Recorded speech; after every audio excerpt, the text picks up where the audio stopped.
நான் ஒரு தாட்டி போயிருக்கேன். 2 தடவை செருப்பு பிஞ்சிரும். ஒரு தாட்டி நீ வந்து செருப்பு பிஞ்சிரும் நான். காலங்கத்தலடா நான் காலைல என்னது நல்லா பேசண்டா. நீ அவனுக்கு பீசஸ் பிளேஸ் ஆனது நீ வண்டியில கூட்டி போய் வண்டியில அந்த 2 காலைல 3 மணிக்கு அதான் ஞாபகம் இருக்கு அவனுக்கு. இருந்து வாங்க அவனுக்கு நைட் நான் ரெஸ்யூம் எல்லாம் ப்ரிப்பேர் பண்ணேன். அதெல்லாம் என்ன ஞாபகம் இருக்கு சார்? அது பெரிய விஷயம். இது பெரிய விஷயம். நீ வேணாம்னு சொல்லியிருந்தா அவன் வேற யாரும் கூட கொடுத்துருப்பான். அதே மாதிரி நீ வண்டி வேணாம்னு சொல்லியிருந்தா நானும் வேற எங்கேயே போயிருக்கேன். அவ்வளோ காலைல வண்டியை கிடைச்சிருக்காது. எப்படி கிடைச்சிருக்கா? 6:30 எப்படி கிடைக்காது வண்டி? பிளேஸே இருக்க மாட்டேன். போயிருப்பேன், பிளேஸே இருக்க மாட்டேன். என்னது பிளேஸே இருக்க மாட்டேன்? ஏன் பிளேஸே இருக்க மாட்டேன்? சரி அப்போ அப்படியே பேசிட்டு டைம் பாஸ் பண்ணிட்டு 12,000 வீட்டுக்கு போய் பஸ் கிடைக்காது. அப்புறம் அவன் எடுறா டேய். சரி அப்போ உங்க அப்பா அம்மாக்கு ஒரு ஃபோன் பண்றேன். அப்பாக்கு ஃபோன் பண்ணாரன்ற மயிரு. உங்க அப்பா தான் ஃபோன் பண்றாங்க. என்ன ஃபோன் பண்ணா திட்டுவாங்கடா அவன். முதல்ல 1 மணி நேரத்துக்கு முன்னாடி அவன் சொல்லுங்க. ஃபேஸ் கான்சென்ட்ரேட் பண்ணு. ஷூட்டிங் சார் படிங்க.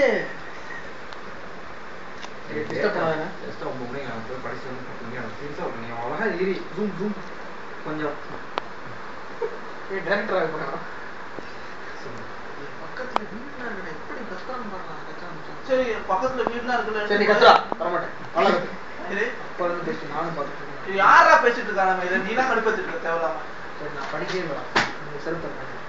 படிக்கவே தேவை. நான் எரியர் வாங்குறேன். தேவையே போ. சொல்லுங்க போன கெட்ட வார்த்தை யூஸ் பண்ணா அப்படியே சொல்லிட்டு இருக்கான். வெளிய வந்து நிக்கிறாங்க. சொல்லிட்டே இருக்கான். அவங்க வீட்ல சொல்லிடுவாங்க. வீட்ல சொல்லிடுவாங்க. நான் என்ன பத்தி கேக்கலடா நீ. உங்க வீட்ல மட்டும் பாக்குறல, எங்க வீட்ல தேட மாட்டாங்க. டேய் நான் சொல்றேன் செருப்பு கொடுத்து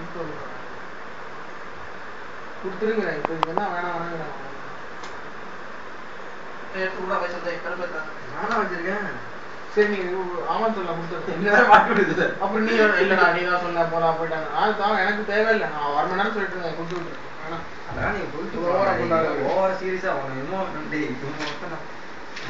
நான் ஒரு நாள் தான் கூப்பிடுறேன். இது வரைக்கும் அன்னைக்கு செகண்ட் எக்ஸாம் ஏமாத்தேன். செம்ம கடுப்பு தெரியுமா அன்னைக்கு ஆதி வாங்கியிருப்பாங்க. அப்புறம் உட்காந்து வெங்கடேஸ்வரத்தில் போய் நைட்டு ப்ரோக்ராம் படிச்சுருவோம். நான் இதுல என்னடா மல்டிமீடியாடா இவன் நம்பிட்டு வந்தேன்டா. சரி பார்த்தேன். தெரியல அதை விடு.